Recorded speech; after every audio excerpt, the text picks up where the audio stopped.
Alrighty. All right. So if you're not currently an expert user, or if you're not using Portfolio Expert, you can let us know by doing a request on our website, or you can just simply send us an email at support@bpmpartners.com, and we can set you up with a 30-day trial to just make a run at the system and see if all the bells and whistles that this has is something that would add value to your practice. So getting started, you see in the case of portfolios, we have all these different boxes. And as I had said before, each of these different tabs are referred to as views. And you'll notice that by clicking on these tabs, we can bring the different views into the forefront and look at any relevant information. So I'll just go ahead and click on, we'll grab one of our premier portfolios. We'll grab the Global Equity Strategy 4 here. And by clicking on this, you see that each of these views have been updated to reflect the data relevant to the Global Equity Strategy 4. So this would be the equivalent of pulling up in 2.0 the Global Equity Strategy 4 and then having all these sub-pages that you could click on to pull it up. In this case, Portfolio Expert brings up a lot of information all at once. I've heard some describe it as trying to drink out of a fire hose, just because there's so much information right at the forefront. So what I've recommended is rearranging these views to help tell the story. Keep in mind the sales process or the presentation process that you go through as an advisor. And what you can do is you can actually rearrange these views to help better tell the story when you're sitting down with clients or prospective clients, so that it's easier and it's more of a presentation tool for you to be able to present the process. And the nice thing is you can set up custom views, and you can call it client presentation, and you can just click it up in where it says custom up in that far right hand corner is where you can do those things. So you can set up all sorts of pages. So if there's any particular thing that you've got set up that you want to see a display, you can save all these things. So I guess what we need to do is probably when we start on Thursday is actually go to a how to begin with this thing. Yeah. This is kind of a high level overview of some functionality, but as far as getting started, like maybe we just need to open it up, how you come into default screen and decide how we build it out, because we really have never done that before. There are some videos in the wiki and stuff that show you how to use things, but no one actually going, okay, let's get started and let's build our first whatever, our first watch list, our first query or whatever. It's very powerful what this thing can do. It's sort of like I always say, I know like 1/10 probably of what Word can do, and it's just a document producer, but everything that it's capable of doing, I have no clue on. Same thing here. There's a lot. We built a lot of depth into this product. So this was always built for the power user of our system, and people that wanted to do a lot of exporting and importing of data, and there's all kinds of things that you can do that's pretty dynamic. Yeah, and we have to be honest, we've had some people come on board. They've tried out Portfolio Expert, and they're just like, whoa, this is just so much.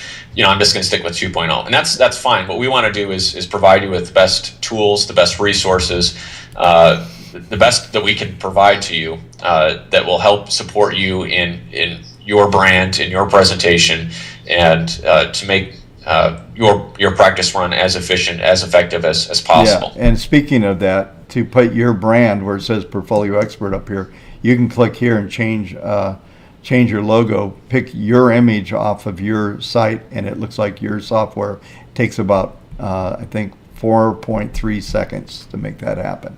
And so you can brand it, then all of your reports, everything is actually, it's a white labeled product. So if you want that look and feel, it is a lot. I don't know if anybody's ever used, like TradeStation, the same way. It's customizable. You can change colors, the fonts. You can do everything like that here as well. It's pretty, you can make this really your own. You'll probably forget what your kids look like, but once you get all this stuff done, because you can spend a lot of time customizing, getting this thing to look like how you want it, just on a look and feel, as well as then as functionality and charts and things of all that sort. And I see Mitch is dynamically moving some things around here.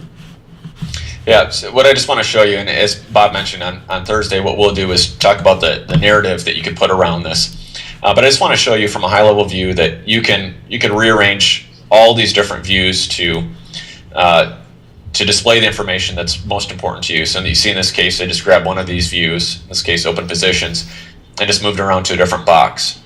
And depending on your own preferences or how you want to use this to present the information, you can show as much or as little information as you want at a time. So you can see here, I'm actually just completely blasting out some of these views from the system, so that way I'm only showing the data that I want to look at the time. And all this can be saved. So if you get it just the way you like it, you can go up here and you can save the current layout and preferences. And what I'll do is I'll just call this sample. And now next time I log in, I'll have the option to either choose the prior view, which I've titled presentation, or jump over to sample, as in this case. So again, you see that this is already loaded up with a lot of information that you're used to seeing within the 2.0 system about portfolios. If we were to jump over to the symbol side of things, you see that the views completely change, because now we're looking at these views in terms of the symbol context. So you see right here, I have oil pulled up just like we looked at before. And I can look at all the individual research views or sections on this. And right now, I mean, it's pretty bland because I haven't done much to rearrange the symbol side of thing. But if I wanted to always dock various things, like let's say I wanted to have the fundamentals just always at the forefront, I could set it off to one side and rearrange the page so that as I'm looking at other information within the symbol side of things, I can still have that context of the fundamentals in place. And this goes for every other perspective that we load up. There's watch lists. We'll also talk about this on Thursday, where you could actually do the same type of watch list that you had within 2.0, but you can get those alerts on it. Or you can do something that's even more robust, which is the queries, where you can actually put in rules in place to be able to say, I want to look at all the securities within the system that meet a certain criteria. And just as a joke, I loaded up all these stocks that have a winning or a losing percentage greater than 90%. So 90% of the time they've had bad trades, and so that's some of the securities that I've loaded up here. So there's a lot of different things you could do on it. Obviously, you see a lot of these aren't trading anymore. That's probably why. But what we're going to do on Thursday is really delve into how to make use of this information, how to get the most out of the system, because those charts that you're seeing on Mondays with Market Thunder, as well as things like the fact sheets and other reports that we've put out there, this is all based on data that we've either extracted from Portfolio Expert or 2.0, and we'll show you how to get that data out of the system, how to get the most out of it. So that way, if you've been wondering, how can I get some more tools, some more information to be able to provide to my client, we're going to be able to show you how to do that with a narrative in mind, so that way we can address some of those needs for you. And I know we're running late on time right now. We're at 5 minutes to. Is there anything else you want to cover today, Bob, before we wrap up? No, let's go home. No. Wait a minute, we're already home. But yeah, no, I think most of this stuff, it's pretty detailed, and I think we need to probably we'll spend some time before we make our next presentation. If we start digging into Portfolio Expert, this it's very, very powerful, and while I said I don't know how to use it, I do know how to use it to a point. There's so much in there. It does take some time, and maybe we'll do maybe we need to just take a show and do maybe two things on a show and make sure we cover those two things and just start stepping through this product. And it'll probably take us several weeks, I suspect, to get through that. We spent the first part of this show is actually going through the how to utilize, how to build, what VPM is all about. So we spent a fair amount of time, several weeks actually, going through that. Then everything, walking through the step of building portfolios. We did screening, we did all sorts of things, and we can go back and really focus just on screening for an hour or any of these topics. And what we've tried to do so far is really just kind of an overview. So maybe some focus on these shows, and then we can get them tagged right, Mitch, that make sure folks can easy to go back and see screening with Right. 2.0 or whatever. Yeah, and I do want to caution advisors. I know some advisors that watch us are using 2.0. They have looked at Portfolio Expert in the past. I don't want you just to tune out of Process Warriors, especially as we do a focus on Portfolio Expert.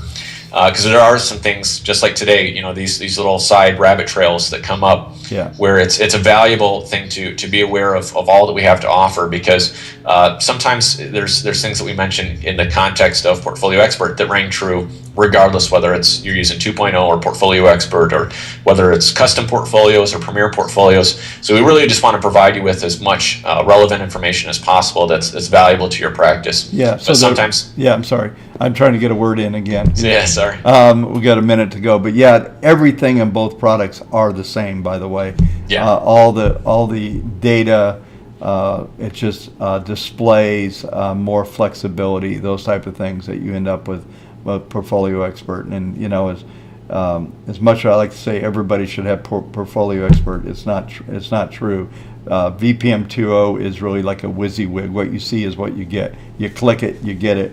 You don't Right. you don't get the brand it. You don't get to set up custom screens and views and all that, and do some of the things that Expert could do. And that was the goal of Expert, to give this an incredible flexibility. In the end, it turns out it's so flexible, it's somewhat overwhelming. And it's, once again, it can't. I know the folks that use it love it. I know there's like everything. I wish it did this, wish it did that. So do I. And a lot of things like that. I was talking to Mitch about that earlier. But the bottom line is, this is really what it's all about. So anyway, so we're gonna close down the show. We just turned 10 o'clock, so we're already running over time, taking more time than we promised that we would take from you. So we appreciate it, and we'll see you tomorrow at Market Thunder. And I think tomorrow's going to be interesting, just from the standpoint we're going to have GDP out by the time we come up on the show tomorrow. So I think that's going to be the big report of the week. I've been kind of promoting that. So anyway, folks, have a great day, and we shall talk to you soon.